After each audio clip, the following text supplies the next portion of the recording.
Hey everyone, welcome back. If you're a fan of daily fantasy sports and use PrizePicks to make your picks, you might be wondering how to easily fund your account with your Cash App card. This is especially handy in 2025, with new updates making transactions smoother than ever. Today, I'll walk you through the entire process step by step, so you can get started quickly and without any hassle. First things first, make sure you have a Cash App account set up. If you don't, download the app from your phone store, sign up, and order your Cash App Visa debit card. It's free and usually arrives in a few days. Once you have your card, open the PrizePicks app on your device. If you haven't already, create an account or log in to your existing one. Now, navigate to the Deposit or Add Funds section. It's usually right on the home screen for easy access. Next, select the option to add a payment method.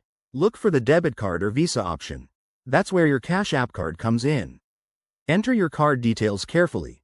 That's your card number, expiration date, CVV, and the name on the card. Double-check everything to avoid any errors. After that, choose the amount you want to deposit. PrizePicks often has minimum and maximum limits, so keep an eye on those. Once you're ready, hit the Confirm button. You might see a verification step, like a small test charge from Cash App, which is normal. If everything goes through, your funds should be available almost instantly. One quick tip. Always ensure your Cash App account has sufficient balance before attempting a deposit to prevent any issues. And remember, in 2025, PrizePicks has enhanced security features, so you might need to verify your identity if it's your first time. That's it, you've now successfully linked and used your Cash App card on PrizePicks. This method is secure, fast, and perfect for managing your fantasy sports budget.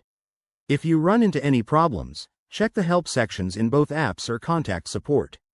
Thanks for watching, and happy picking. Don't forget to like, subscribe, and hit that bell for more tips like this.